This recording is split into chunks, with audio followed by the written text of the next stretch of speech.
You didn't think I'd just be reviewing Power Rangers action figures, did you? Hello again, that's right friends. Today we are taking a look at the new Lightning Collection Dragon Dagger from Hasbro. And if we look at the packaging here, it's got like standard Lightning Collection logo down there and half face of the Green Ranger over there, but it really displays like the Dragon Dagger here. You can even open the flap up and like see it displays it inside there. You can get a look at the actual thing. Up in the corner here, we got these cool little symbols that let us know it has lights and sounds, and one that lets us know this is for ages 18 and up, which is a little odd because, you know, if we compare it to like the packaging of the Legacy Dragon Dagger that Bandai made, you can see it's like for ages 15 and up, where this had like 24-karat gold plating and die-cast metal parts and cost $80, and this one only cost $50, and there's all plastic parts in there, and it's kind of more like a toy in general than a collectible compared to Bandai's thing, so it's odd that it's for a higher age bracket there. Anyways, top of the packaging has Mighty Morphin Power Rangers logo on the left there, and picture of the Dragon Dagger on the right. On the left side, we just get a bunch of legal gobbledygook under the logo. And on the right, the Green Ranger's helmet continues. In fact, it even continues if we lift it up on the inside there, which is pretty cool. Nothing too interesting on the bottom. On the back, we get a little bit of an explanation of the functions. The middle button here plays the Dragon Zord call sound. The little button on the side right there is a remix button, I guess. I'll find out what that does. And the trigger activates the lights. The pommel at the bottom of the dagger is a mode selector, so I guess you switch modes in there, and then this thing lets you know it plays music, of course. If we lift the front flap up, we of course get a good look at the dagger inside, and I'm just noticing the little title down there in green says Mighty Morphin Dragon Dagger, as opposed to all the other Dragon Daggers that came in the later shows, I guess. On the top of the flap, there's a little write-up in the middle here. Trumpet knife? Flute sword? No, of course not. It's the Green Ranger's Dragon Dagger, the one that plays the classic iconic Dragon Zord call without ever moving your mouth. Well, I guess Tommy didn't need to move his mouth when he was playing the flute part, but I mean, it's a show for kids. Hasbro, come on, let up. And also this cool artwork of the Dragon Zord and another Mighty Morphin logo up in the corner there. It even has like the little Saban emblem. Of course, doesn't say Saban anymore, but like that is from. Wait, does it say Saban? I think it says Saban there. It's really tiny and hard to read. It's pretty hard to read on the inside flap, but strangely enough, yes.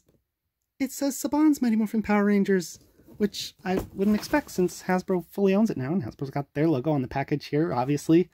But anyways, let's open this guy up already.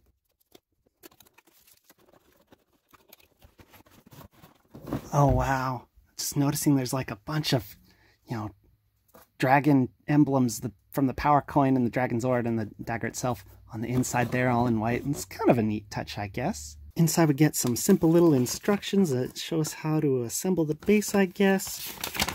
And the little different modes you can select on the dagger. We'll take a look at that in a bit. See if we can't get this little plastic thing off, or how's this?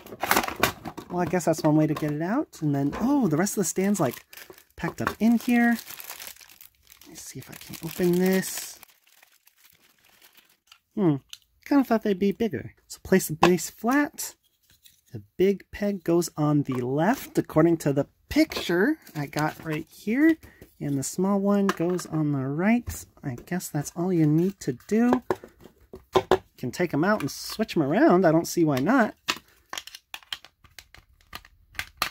Nope, guess you can't switch them around. I mean, you can take them out again if you do it wrong somehow, but I think they only go in the way they are designed to. Well, the Dragon Dagger, there are 1, 2, 3, and 4 twist ties. The last one around this little gold piece is really hard to miss. Let's see if we can free it from its packaging. Yep, that's all there is to it. Kind of heavy on the twist tie things, but I think the packaging's just fine. It's not really collectible. It's meant to be like trashed, I think, because there's really no way to put this thing back in the box once you take it out.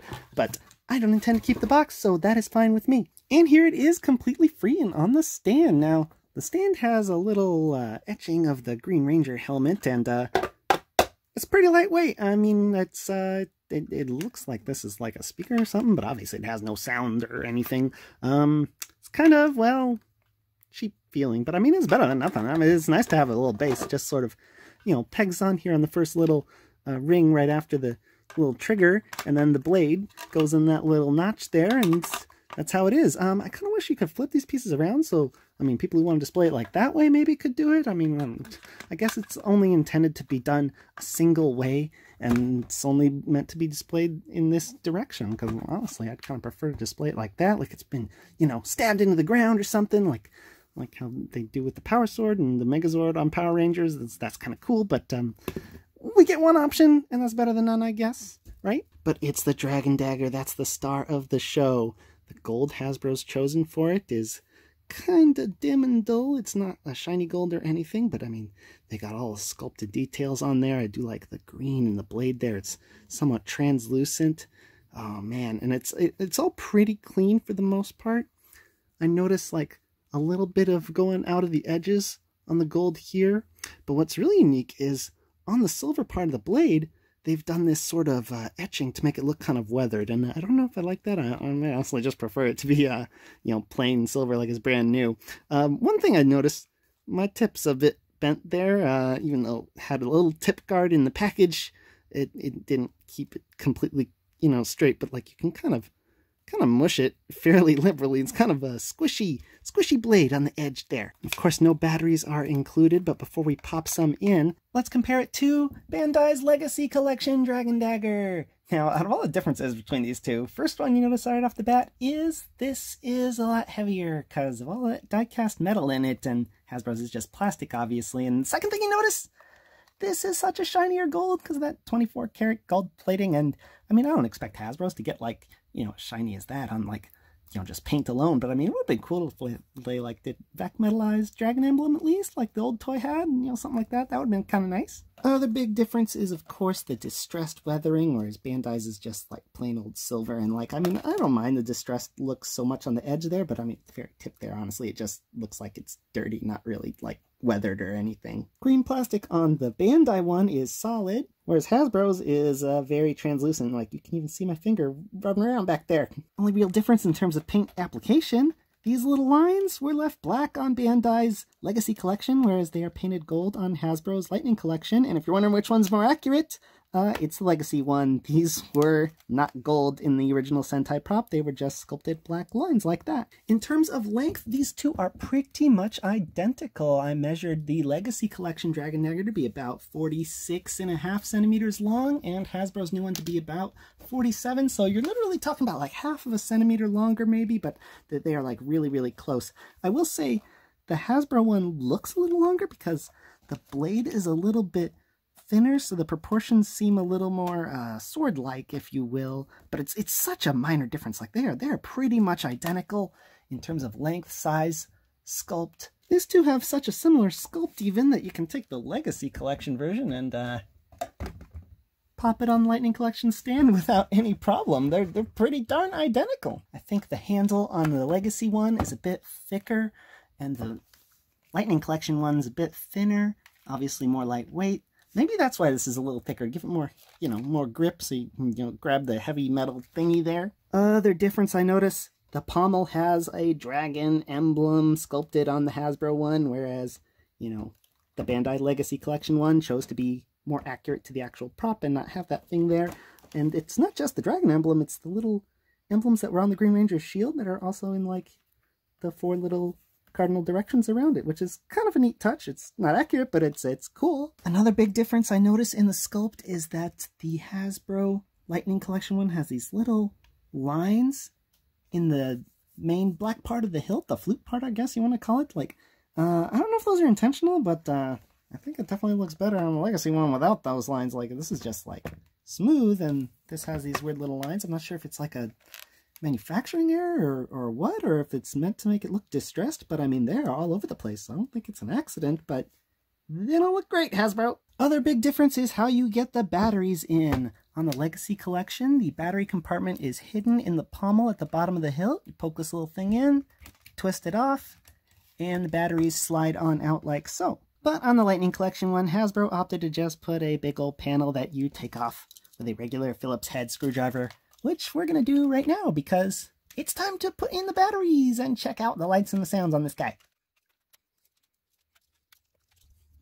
I thought these would be appropriate batteries. They got like little lightning logos on them like Power Rangers often has. One in there and one in there, that way. We are.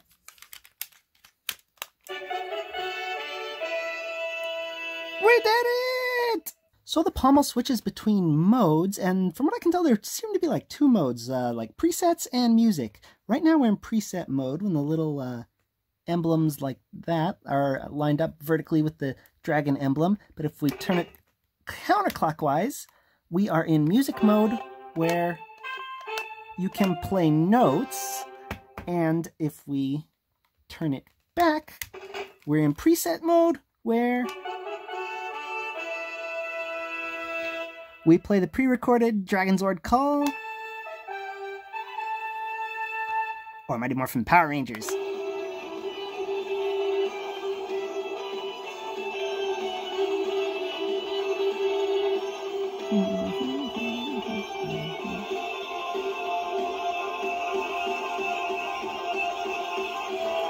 Boom! Oh, it really should end with that kind of sound, but speakers on the back, it is pretty loud and clear as far as I can tell, right? And in either mode, the thumb trigger button does the same exact thing, which is turn on the lights and make a little humming sound, which I guess is for display, but I mean, wow, those lights are bright, like, you can really see them even in daylight time, right? Turn it off and the lights gradually go down like a lightsaber turning off. And I noticed something else. When you turn it on, the lights also come through the edge of the... I'm going to turn that off now because it's kind of noisy, right? I was just saying, the lights also come through the edge of the blade, and I don't know how I feel about that because it kind of shatters the illusion that it's an actual, you know, blade edge there, right, Hasbro? So it's...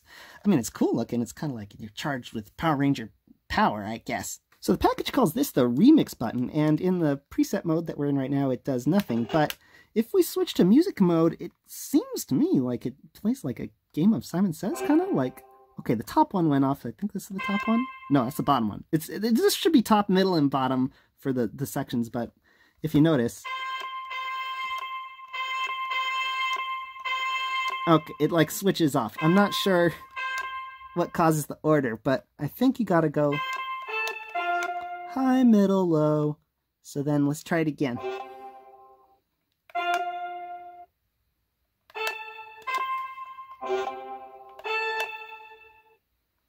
I don't know what this button does. No, I scratched it. I was right. It does kind of play Simon. Just you gotta hold it, which is a little hard for me to do on camera here. But I'll hold it.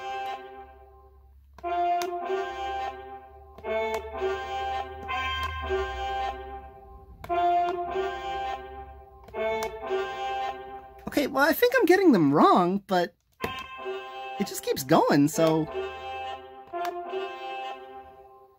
I don't know what's up with that. The instructions make it seem like you got sound mode on the left and plays the dragon sounds, and then this is a pretty complex looking thing. But I'll be honest, I'm not making much heads or tails of this thing here. But then there's like what I guess is like, you know, programmable music mode. You switch it to the right, and like then you push the buttons, then you switch it again. Then you hold that guy and those buttons, and yeah, I've been trying all kinds of combinations, and I can't seem to make like a recorded song. Like, I can't really make a song, you know, I could just go or something, but it doesn't seem to record it. So I'm gonna be honest, Hasbro, like, if I can't figure out what this button does, actually reading the instructions and being an adult and all that, I doubt like a kid's gonna be able to do it, but I guess that's why it says 18 and up on the package, right? Still, we got a lot of cool sounds and options. One thing I really feel it's missing, though, is what we got on the Legacy version, which is, you know, the ability to turn the sounds off so we could have batteries in and not have to worry about, like, you know, playing these loud, long, annoying songs. Well, they're not annoying, but, you know, if you play them too much, like, I just tend to do that. Flip it on, flip it off to get it off quicker, but, like, I would prefer just a simple on-off switch. Another thing missing in Hasbro's release: action sounds! I mean, if you're gonna be like a cosplayer or just a kid swinging this around, like, annoying buttons.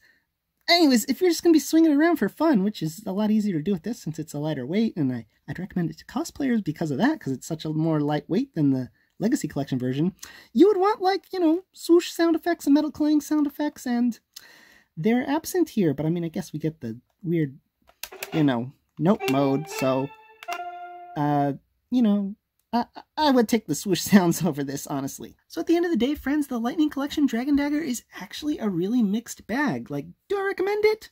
Well, if you don't have the Legacy Collection version, then heck yeah, I mean, it's fine. But it is so weird that it's recommended for 18 plus, as if it's more of a collector's item when it's much more like a toy.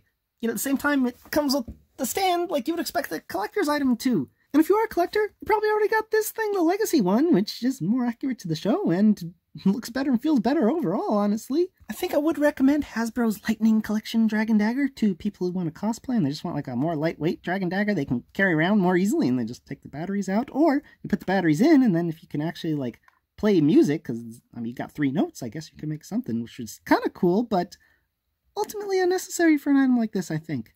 If you gotta get one, get the Legacy Collection for sure. It's much better collector item and kind of a toy. It's much better as a collector item, and this doesn't know what it wants to be. Collector's piece or toy.